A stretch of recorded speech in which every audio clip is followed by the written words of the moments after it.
Hey everyone, welcome back to our channel. In today's tutorial, I'm going to show you how to change the language in Google Forms quickly and easily. Let's get started. First, let's open Google Forms. You can do this by going to forms.google.com.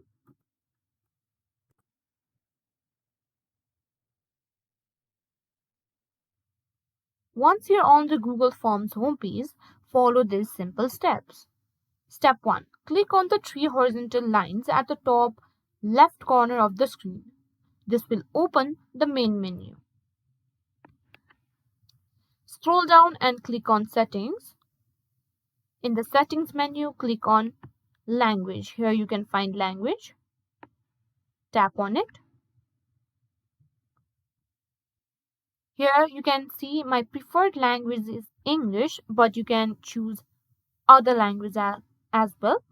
Click on Add another language.